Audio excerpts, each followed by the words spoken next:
सौतेली बहन, मैंने पापा की वसीयत कई बार पढ़ी थी, जिसे देखकर मेरा खून खोल रहा था।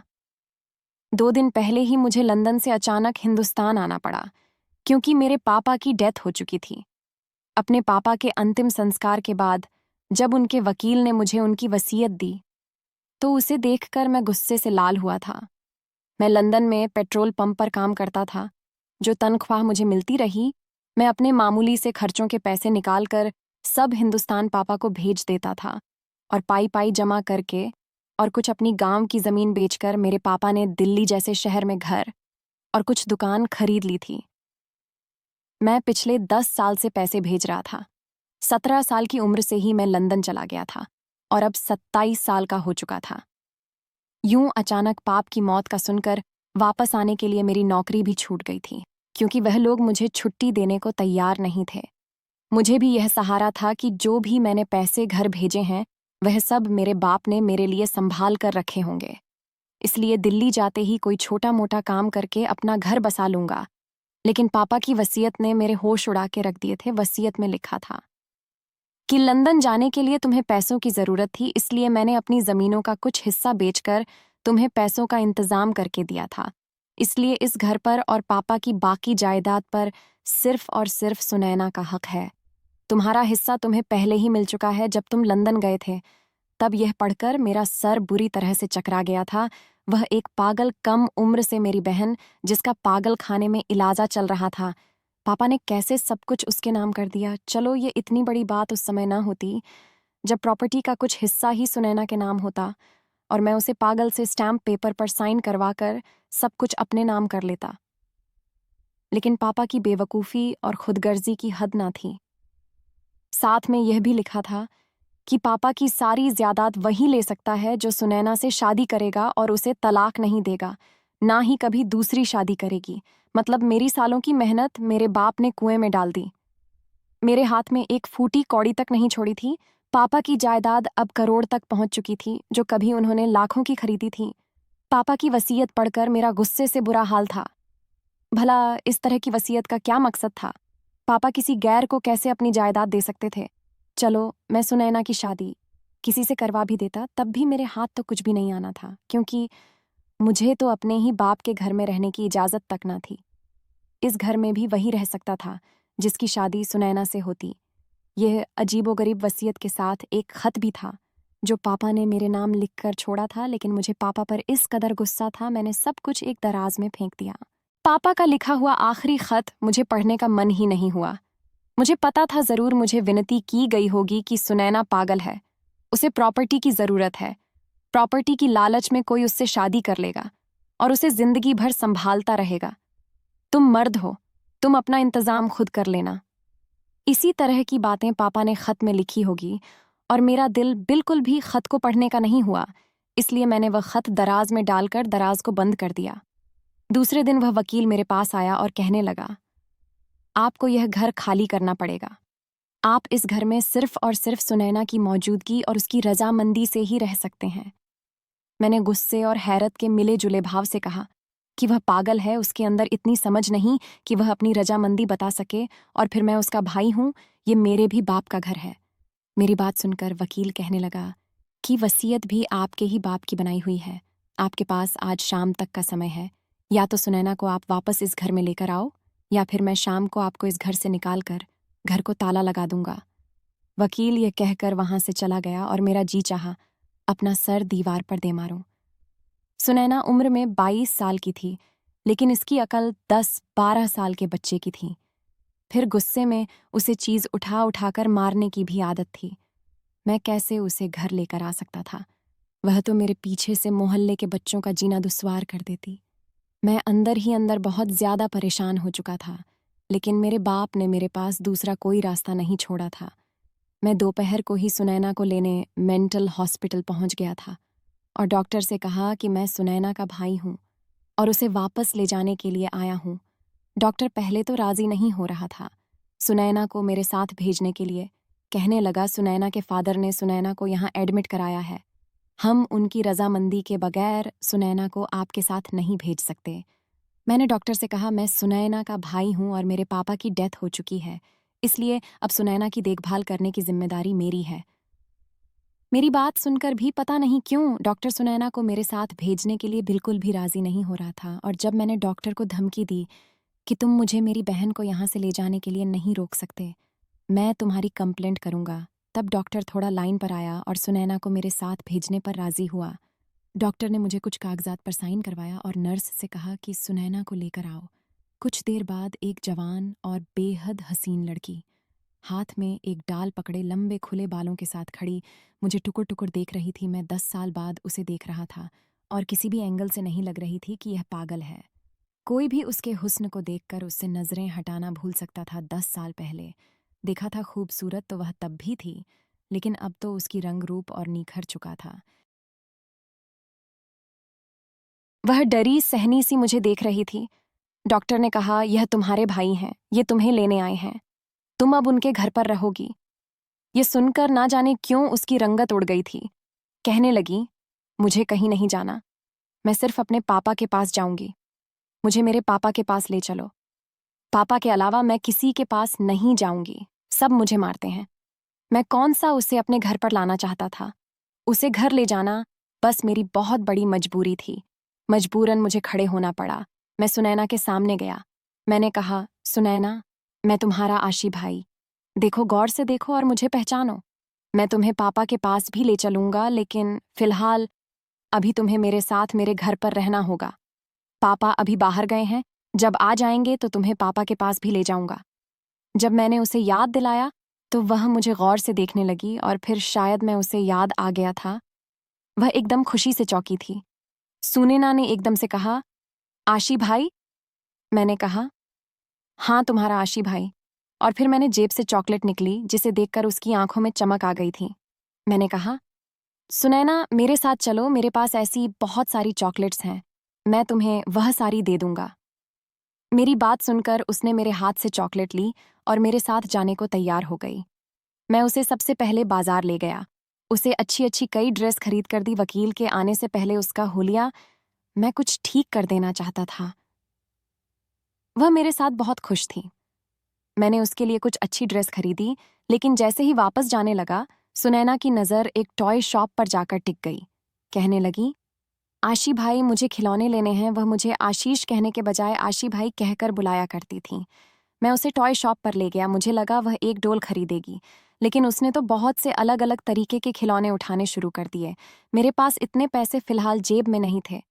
मैंने सुनैना को बड़े प्यार से कहा, अभी तुम कोई एक डोल ले लो, मैं तुम्हें कल बहुत सारे खिलौने लेकर दूंगा।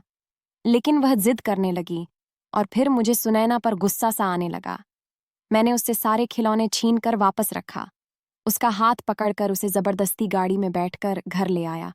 वह किसी बच्चे की तरह जिद कर रही थी और जोर जोर से रो रही थी। मैं 1 घंटे में ही उस पागल लड़की की हरकतें देखकर परेशान हो चुका था। मुझे अपने मरे हुए बाप पर भी गुस्सा आने लगा था। ना जाने मुझे किस मुसीबत में डालकर चला गया था कि मैं उसकी दूसरी पत्नी की पागल बेटी को संभालता रहूं, मजबूरन उसे बर्दाश्त करूं। सुनैना मेरी सौतेली माँ के पहले पति से थी। मैं 10 साल का था जब मेरी माँ इस दुनिया से चली गई थी। मेरे पापा ने दूसरी शादी की। मेरी सौतेली माँ जब दुल्हन बनाकर इस घर में आई तो वह 3 साल की बच्ची को भी वह साथ लाई थी, जो देखने में कोई जापानी गुड़िया जैसी लगती थी, लेकिन थी जरा बावली सी। मेरे पापा ने मुझसे कहा था, सुनैना तुम्हारी बहन है, इसे आज से अपनी बहन समझना, लेकिन मैंने गुस्से से कह दिया था कि यह लड़की मेरी बहन नहीं है। मैं कभी बहन नहीं मान सकता। मुझे ना तो सौतेली माँ कभी अच्छी लगी थी, ना ही मेरी वह सौतेली बहन। मैं उन दोनों माँ बेटी से बिल्कुल भी बात नहीं करता था। खाना खाने के बाद या कमरे में चला जाता है या फिर बाहर अपने दोस्तों के साथ चला जाता। स्कूल से आने के बाद मेरा यही रूटीन होता था। मैं हमेशा दोनों माँ बेटी को इग्नोर करता था, लेकिन मुझे इस सुनैना नाम की बच्ची से नफरत उसे समय महसूस होने लगी।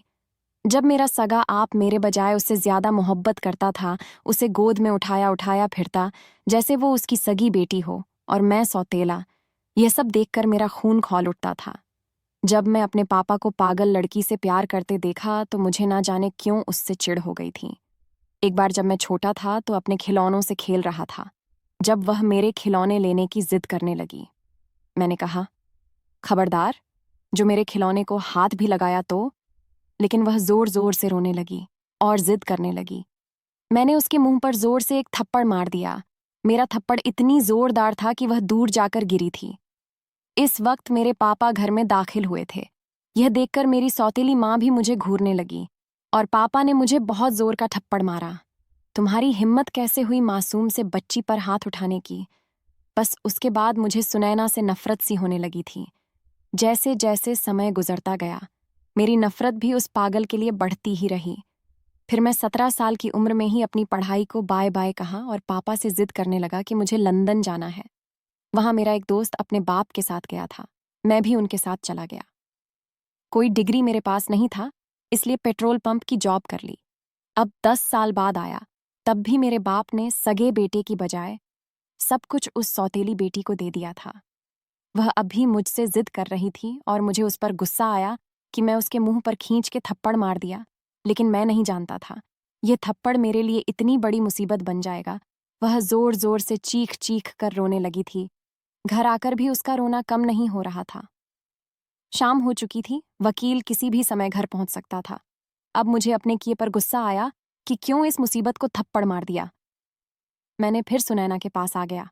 मैंने कहा, सुनैना देखो, मैं तुम्हें कल उस अशस बहुत सारे खिलौने लाकर दूंगा, अभी चुप हो जाओ। लेकिन वह किसी छोटे बच्चों की तरह रोए जा रही थी। आशी भाई गंदा है, मुझे थप्पड़ मारा है, वह रोते हुए कहने लगी। मैं पापा को बताऊंगी, उन्हें घर आने दो। उस पागल को यह तक मालूम नहीं था कि पापा मर चुके हैं। बड़ी मुश्किल से मैंने उसे चुप करवाया था। 2-3 चॉकलेट खाकर ही वह चुप हुई थी। फिर मेरे कहने पर उसने मुंह हाथ धोकर अपने कपड़े बदल लिए थे। अगर वह चुप होती तो बड़ी अच्छी लगती थी। कोई उसे देखकर पागल नहीं समझ सकता था, लेकिन थी तो वह पागल ही। खैर, वकील घर पहुंचा तो सुनैना से पूछने लगा कि आशीष का रवैया तुमसे कैसा है। ये सुनकर सुनैना ने मुझे घूरते हुए देखा। मेरी तो जान ही निकल गई थी कि कहीं ये ना बता दे कि मैंने उसे थप्पड़ मारा है। वह कहने लगी, आशी भाई गंदा है, और ये सुनकर मेरी जान लबों पर आई थी। फिर वह कहने लगी, मुझे खिलौने नहीं लेकर देता। वकील कहने लगा, मैं तुम्हारे भाई को पैसे दूंगा तो वह तुम्हें ढेर सारे खिलौने खरीद कर देगा। ये कहकर एक चेक मुझे वकील ने दिया था। कहने लगा, तुम्हारे पापा ने जो दुकान खरीदी थी उनका आधा किराया वह सुनैना के इलाज पर खर्च करते थे, और आधा उसके फ्यूचर के लिए बैंक में जमा होता है। अब वह घर पर है और तुम उसकी देखभाल करोगे तो ये तुम रखो। सुनैना के शादी के बाद ये चेक भी उसके पति को ही मिलेगा। ये सुनकर मेरी जान और जली थी। मैंने वह चेक उससे ले लिया। 50,000 का चेक था। बिना कमाई मेरा महीना आराम से गुजर सकता था। अगले दिन मैंने सुनैना के लिए बहुत सारे खिलौने ला कर दिए। वह बहुत खुश हुई थी। दिन ऐसे ही गुजर रहे थे और मैं अपना दिमाग चल रहा था कि इस सुनैना नाम की आफत से कैसे पीछा छुड़ाएं। मैं चाहता था कि इस सुनैना से मेरा पीछा भी छूट जाए और सारी जायदाद भी मुझे मिल जाए। फिर मैंने अपने एक बहुत ही भरोसेमंद दोस्त से बात की कि मुझे कोई बेवकूफ़ सा लड़का चाहिए जिससे मैं अपनी बहन की शादी करवा सकूं और फिर उससे सारी जायदाद वापस मेरे नाम करवा सकूं। मेरी बात सुनकर मेरा दोस्त कहने लगा, ऐसा लड़का मिलना तो बहुत मुश्किल है। किसी गरीब लड़के को भी तुम लालच देकर अगर सुनैना की शादी करवा दोगे, अगर वो जब यह जान लेगा कि वह करोड़ों का मालिक है तो वह तुम्हें घर से निकाल देगा। मेरे दोस्त की बात भी ठीक थी। फिर मेरे दोस्त कहने लगा, देख आशीष, मेरे पास एक आइडिया है। अगर तू मेरी बात मान ले तो सारी प्रॉपर्टी तेरे नाम आ जाएगी और तुझे बिल्कुल भी हाथ पैर नहीं चलने पड़ेंगे। बैठे बैठे सारी प्रॉपर्टी तेरे नाम चली जाएगी। मैंने कहा, अच्छा ऐसा कौन सा आइडिया है? और फिर जो कुछ मेरे दोस्त ने मुझसे कहा मेरा खून खौलाने के लिए काफ़ी था। गुस्से के मारे मैंने उसका गिरेबान पकड़ लिया। मैंने कहा, तुमने ये सोचा भी कैसे वह बहन लगती है वो मेरी, और मैं बेगैरत नहीं हूं। उसने अपना गिरेबान मेरे हाथों से छुड़ाया और कहने लगा, वह तुम्हारी सगी बहन नहीं है। उसका बाप कोई और था और माँ भी कोई और थी, और तुम्हारे माँ बाप भी अलग ही थे। तुम दोनों का कोई भी सगा खून का रिश्ता नहीं बनता है। तुम्हारी उससे शादी हो सकती है और यही एक तरीका है कि तुम सारी जायदाद के मालिक बन सकते हो। ये सुनकर मैं चुपचाप हो गया था। मेरा दोस्त वहां से चला गया और मैं सोच में पड़ गया था। लेकिन जब भी सुनैना से शादी के बारे में सोचता मेरा दिल कांपने लगता। कैसे उससे शादी कर सकता था? मुमकिन ही नहीं था। लेकिन यह बात भी ठीक थी। मैं जिस इंसान से भी सुनैना की शादी करवाता वह करोड़ों की जायदाद देखकर मुझे मेरे ही घर और मेरे ही बाप की ज्यादा से बेदखल कर देता। मुझे लगा, फिलहाल यह सब करने में कोई हर्ज भी नहीं है। मैंने दूसरे दिन अपने दोस्त से कहा, तुम्हारी बात ठीक है।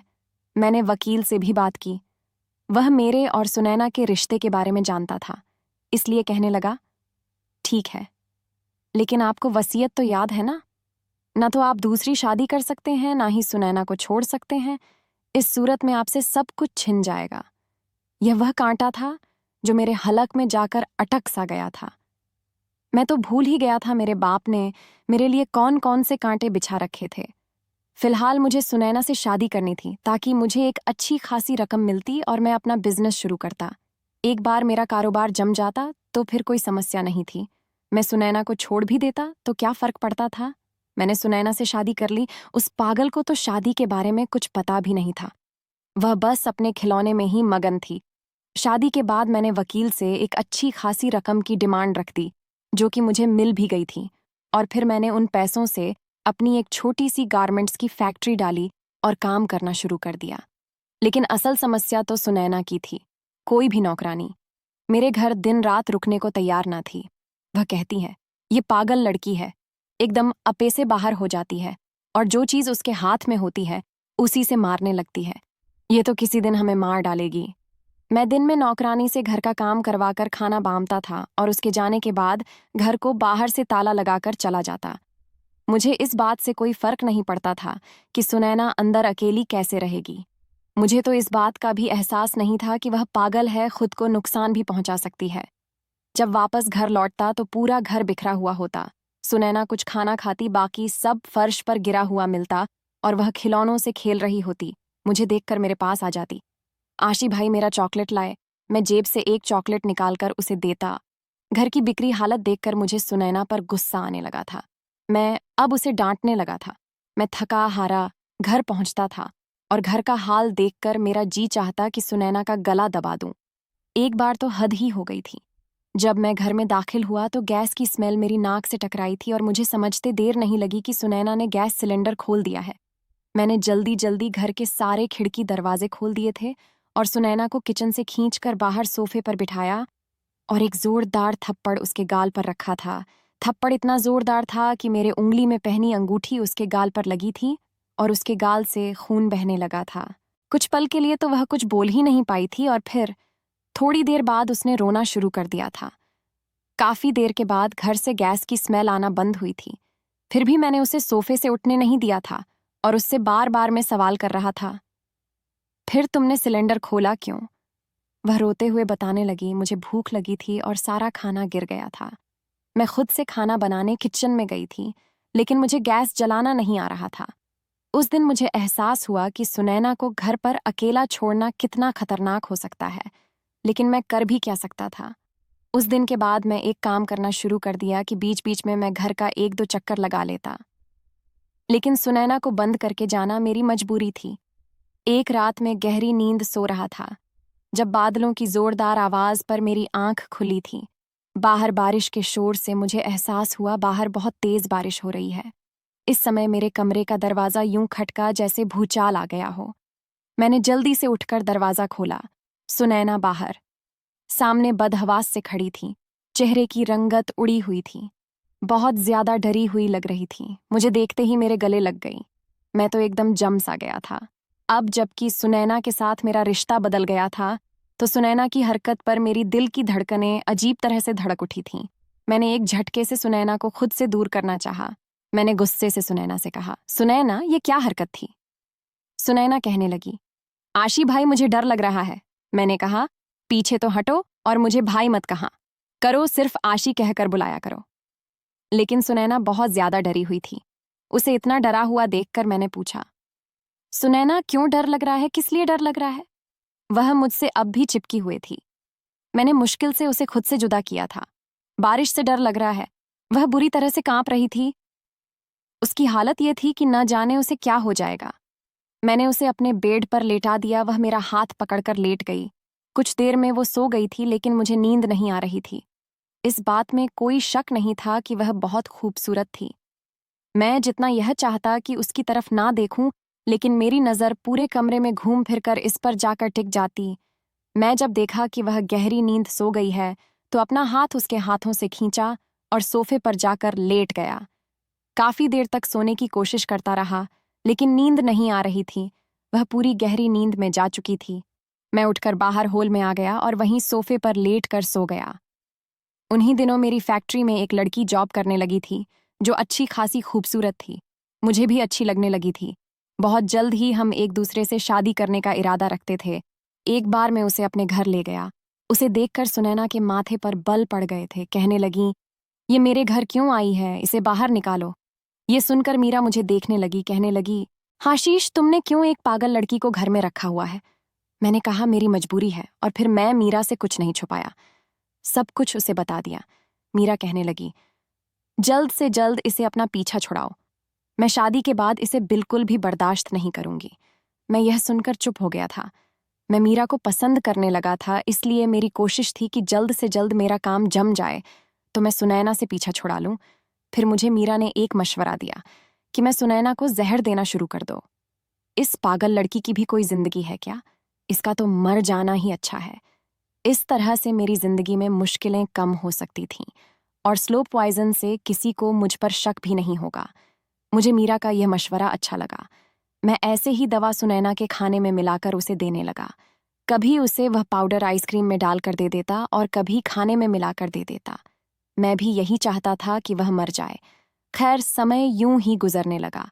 एक बार जब मैं घर में दाखिल हुआ, मुझे सुनैना की सिसकियों की आवाज आ रही थी, लेकिन मुझे वह कहीं भी नजर नहीं आ रही थी। मैंने उससे पुकार, लेकिन वह सामने नहीं आई। वह शायद अपने कमरे में थी, क्योंकि उसके रोने की आवाज वहीं से आ रही थी। मैं जब उसके कमरे का दरवाजा खोला और मैं अंदर दाखिल हुआ तो मेरी ही जान निकल गई थी। वह एक कोने में डरी सहमी जिस हाल में बैठी थी, मुझे उसे देखकर शर्म आई थी। उसके कपड़े बुरी तरह फटे हुए थे। उसके कमरे का सामान बिखरा हुआ था। उसके बाल भी बिखरे हुए थे। उसका हुलिया को और उसकी हालत को देखकर मुझे यह समझने में ज्यादा देर नहीं लगी थी कि कोई उसकी इज्जत को तार तार कर गया था। वह मुझे देखकर डर रही थी। कहने लगी, जाओ यहां से, मुझे मत मारो। मैं मैं पापा को बताऊंगी। तुमने मुझे बहुत मारा है। यह कहकर वो रोने लगी।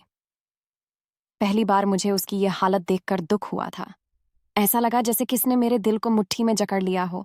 पता नहीं क्यों उसकी हालत का जिम्मेदार मैं खुद को ठहरने लगा।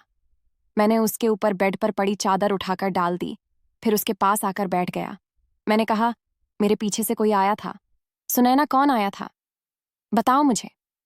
बस सुनैना मुझे बता दे, वह आदमी कौन था, मैं उसका खून पी जाऊंगा।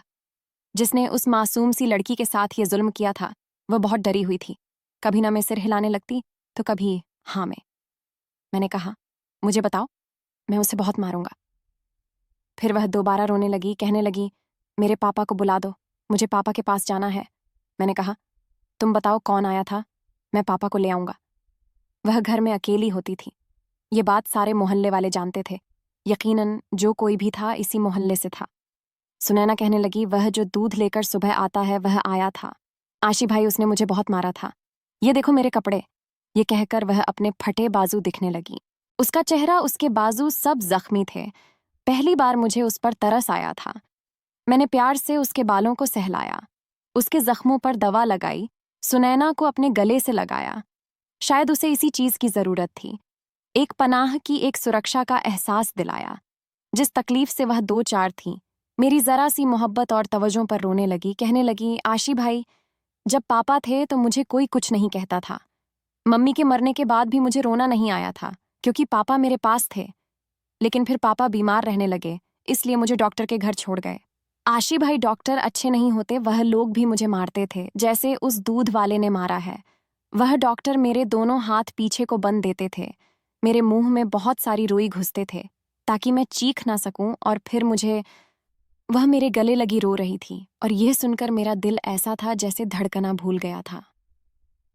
मैंने तो कभी ये सोचा ही नहीं था कि मेरे बाप की बीमारी में सुनैना को कौन संभालता होगा, क्योंकि मेरे लंदन जाने के बाद सुनैना की माँ को टीवी की मर्ज थी और हालत इतना खराब हो गया था, और इसी में वह मर गई थी। फिर पापा ही सुनैना को संभालते थे, और जब पापा की तबीयत खराब हुई तो सुनैना को मेंटल हॉस्पिटल में दाखिल करवा दिया था। और वहां उसके साथ न जाने क्या क्या जुल्म होता रहा था। मुझे याद आने लगा कि डॉक्टर बिल्कुल भी राजी नहीं था कि मैं सुनैना को अपने साथ लेकर आऊं, क्योंकि वह सुनैना के साथ जुल्म करता था। रात भर में सोते हुए भी सिसकियां भारती रहीं। कभी नींद में डरने लगती तो कभी रोने लगती। यही कहती, मेरे पास मत आओ, मैं पापा को बता दूंगी, वह तुम्हें मारेंगे। पहली बार मुझे यह लगा कि जो मैंने उस बेजुबान और मासूम लड़की के साथ कर रहा हूं, वह बहुत बड़ा जुल्म है। मैं अपनी जिंदगी की खातिर उसे जान से मारने की तरकीबें सोच रहा था। मुझे अब अपने पापा की वसीयत समझ आई थी। उन्होंने क्यों मुझे इतना पाबंद किया था? अचानक ही मुझे पापा का लिखा हुआ वह खत याद आया। मैंने उठकर अलमारी का दराज खोला और वह खत निकला जो उस वसीयत के साथ था। उसे खोलकर देखा तो मेरे पापा ने मुझे हाथ जोड़कर विनती की थी कि तुम सुनैना से शादी कर लेना, उसे सुरक्षा देना, क्योंकि मुझे तुमसे ज्यादा किसी और पर भरोसा नहीं है कि वह सुनैना को पनाह दे सकता है। कोई सुनैना की प्रॉपर्टी के लालच में उससे शादी तो कर लेगा, लेकिन उसे वह मोहब्बत और प्यार तवज्जो नहीं दे सकेगा जो तुम दे सकोगे। सुनैना मेरी सगी बेटी तो नहीं है, लेकिन मैंने हमेशा उसे बेटी बनकर पाला है। उसकी मरती हुई माँ से वादा किया था कि मैं सुनैना को कभी अकेला नहीं छोड़ूंगा। जब मैं बीमार था तो सुनैना की देखभाल की परेशानी होने लगी थी। मैं अकेला बीमार इंसान सुनैना की देखभाल नहीं कर सकता था। और फिर मैंने तुम्हें कई बार कॉल किया कि तुम वापस हिंदुस्तान आ जाओ, लेकिन तुम मेरी बात को हर बार इग्नोर कर देते थे कि तुम्हें छुट्टी नहीं मिल सकती। तुम्हारा इंतजार करते करते मैं मौत की दहलीज पर आकर खड़ा हो गया हूं। सुनैना का इस भरी दुनिया में कोई नहीं है। मरने से पहले मैं जो वसीयत लिख रहा हूं उसे सुनकर शायद तुम्हें दुख लगे, लेकिन मेरा खत पढ़कर तुम्हें मेरी वसीयत समझ में आ जाएगी। सुनैना को अपनाकर उसे सुरक्षा देना और जिंदगी भर उसका साथ निभाना। सुनैना में अभी बचपना है, वह अपनी उम्र के हिसाब से छोटे बच्चों वाली हरकतें करती है, लेकिन अगर तुम उसका बाहर जाकर किसी अच्छे डॉक्टर से इलाज कराओगे तो वह ठीक हो सकती है। मैं खुद ही उसका इलाज करता, लेकिन मेरी जिंदगी ने मुझे इतनी मोहलत न दी। हाथ जोड़कर विनती है कि अपने मरते हुए बाप की यह बात मान लेना। मैंने वह खत वापस रख दिया। सुनैना अभी सोई हुई थी, मगर नींद में भी बुरी तरह से कांप रही थी। जिस तकलीफ से वह गुजरी थी वह छोटी तो न थी। मैं अपने को कसूरवार समझ रहा था। जब मेरे बाप बीमार थे तो सुनैना की देखभाल के लिए किसी अपने की जरूरत थी। वह मुझे बार बार बुलाते थे, लेकिन मैं छुट्टी ना मिलने की वजह से उनकी बात को इग्नोर कर देता था। लेकिन मुझे नहीं पता था कि सुनैना के साथ इतना बड़ा जुल्म हो जाएगा। पापा ने मजबूरी में सुनैना को मेंटल हॉस्पिटल में एडमिट कर दिया था, और वहां उसके साथ इतना जुल्म हुआ था, और इस सब का कसूरवार मैं खुद को समझ रहा था। अगर मैं समय से घर आ जाता तो सुनैना के साथ यह सब कुछ ना होता। सुबह जब वह दूध वाला दूध देने आया तो मैं उसकी अच्छे से खातिरदारी की थी, और फिर उसके बाद पुलिस के हवाले कर दिया। और यह देखकर सुनैना बहुत खुश हुई थी। मुझसे कहने लगी, हाँ मारो इसे, और मारो, इसने मुझे बहुत मारा था।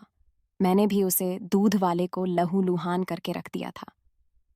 रात को जब मैं सुनैना को खाना खिलाने के लिए निवाला बनाकर उसे खिलाना चाह तो वो कहने लगी, आशी भाई, आज इसमें पाउडर नहीं डालोगे। उसकी बात ने मुझे अंदर से हिला दिया। मैं सुनैना के बचपने का फायदा उठाकर उससे छुपाकर वह स्लो पॉइजन उसके खाने में डालता था, बल्कि उसके सामने ही थोड़ा सा पाउडर उसके खाने की चीजों में डाल देता था, क्योंकि मुझे पता था ये पागल है, इसको कुछ भी समझ नहीं आएगा। और आज जब उसने कहा तो मैं अपने आप से नजर नहीं मिल पा रहा था। मैंने ना सिर हिला दिया। सुनैना कहने लगी, तुम भी चाहते हो ना कि मैं मर जाऊं? उसकी बात सुनकर मैंने अचानक ही उसकी तरफ देखा था। वह ये बात कैसे जानती थी? वह कहने लगी, मैं सबको बुरी लगती हूँ, बस पापा को ही अच्छी लगती हूँ। मुझे पता है मैं वह पाउडर खाऊंगी तो मैं मर जाऊंगी। तुम्हारे दोस्त उस दिन तुमसे यही तो कह रही थीं। शायद वह मेरी और मीरा की बातें सुनकर सब कुछ समझ चुकी थी। अगर वह यह जान चुकी थी कि मैं उसे खाने में जहर दे रहा हूं, तो फिर वह क्यों जहर खा रही थी? उसकी मासूमियत पर मेरा दिल रो उठा था। फिर कहने लगी, तुम मुझे जहर मत दो, अपने दोस्त को अपनी दुल्हन बना लो, मुझे बस मेरे पापा के पास छोड़ दो। मुझे पापा के पास जाना है। मैंने सुनैना को कोई जवाब नहीं दिया था, बस उसे खाना खिलाता रहा। दूसरे दिन मीरा से कह दिया कि मैं तुमसे शादी नहीं कर सकता। मैंने यह कहकर फोन बंद कर दिया था। मुझे अब सुनैना का इलाज करवाना था और मैंने नोट किया था, वह प्यार से हर बात मान जाती थी। मेरी जरा सी तवज्जो पाकर वह पहले से बहुत अच्छी हो गई थी। घर को भी साफ सुथरा रखने लगी थी। मेरे बहुत से छोटे मोटे काम भी कर देती थी। जहां दवा असर न करे वहां प्यार असर कर जाता है। मेरी मोहब्बत का ही असर था कि सुनैना पहले से अच्छी होने लगी थी। मैंने अपना कारोबार अपने मैनेजर के हवाले किया और सुनैना को लेकर लंदन चला आया। वहां मैंने एक अच्छा डॉक्टर से सुनैना का चेकअप करवाया और सुनैना का इलाज चलने लगा। धीरे धीरे सुनैना ठीक होने लगी थी। उसको हमारे रिश्ते के बारे में भी समझ आने लगा था। मैंने उसे पापा के बारे में भी बता दिया कि पापा इस दुनिया में नहीं है। पहले तो वह बहुत रोई थी, लेकिन जल्दी ही वह संभल गई थी। अब मुझे आशी भाई नहीं, आशीष कहकर बुलाया करती थी, क्योंकि उसे हमारे रिश्ते की समझ आ गई थी। पूरे 6 महीने के बाद जब मैं लंदन से घर वापस आया, उसे समय तक सुनैना बिल्कुल ठीक हो चुकी थी। और इन 6 महीना में मैं सुनैना का ध्यान रखते रखते उसकी मोहब्बत में पूरी तरह डूब चुका था। और सुनैना भी तो मेरे बिना एक पल भी कहीं नहीं रुकती थी। हमेशा मेरे साथ लगी रहती और मुझसे कहती, मुझे छोड़कर मत जाना आशीष, मैं मर जाऊंगी। मैंने भी सुनैना से वादा किया था कि मैं तुम्हें छोड़कर कहीं नहीं जाऊंगा। जब मैं और सुनैना अंदर कमरे में दाखिल हुए तो कमरे की डेकोरेशन देखकर सुनैना चौंक पड़ी थी और फिर अगले ही पल उसके चेहरे पर शर्म की लाली दौड़ गई थी। मैंने अपने दोस्त को अपने आने की खबर दे दी थी और मैंने उसे समझा दिया था कि उसे क्या करना है। हमारी शादी को 8 महीने होने वाले थे और अभी तक मैं सुनैना को छुआ भी नहीं था। सुनैना पूरी तरह ठीक थी और अब मैं सुनैना के साथ अपनी शादीशुदा जिंदगी की शुरुआत करना चाहता था। आज की रात हमारी सुहागरात थी। मेरे दोस्त ने सारी तैयारी कर रखी थी और जैसे ही हम कमरे में दाखिले हुए थे, गुलाबों की महकती खुशबू और सजे हुए कमरा सुनैना को चौंका दिया था। उसके चेहरे पर छाई शर्म की लाली और झुकी हुई पलकें मेरा दिल बेकाबू कर गई थी। मैं सुनैना को बाजू से पकड़कर बेड पर बिठाया। मैं सुनैना से कहा, सुनैना, आज की रात हमारी जिंदगी की नई शुरुआत है। इससे पहले जो कुछ भी मैंने तुम्हारे साथ किया, आशा करता हूं तुम मुझे माफ कर दोगे। सुनैना ने कहा, मैं तो तुम्हें कब का माफ कर चुकी हूं आशीष, और दिल से तुम्हें स्वीकार भी कर चुकी हूं। मैंने मुंह दिखाई। मैं सुनैना को सोने की चेन दी जिस पर ए और एस बना हुआ था। ये मैं स्पेशल सुनैना के लिए बनवाया थी और इस गिफ्ट को पाकर सुनैना की आंखों में खुशी के आंसू आ गए थे। होने वाली थी। दोस्तों, वीडियो कैसा लगा कमेंट करके जरूर बताना। वीडियो को लाइक और चैनल सब्सक्राइब कर देना।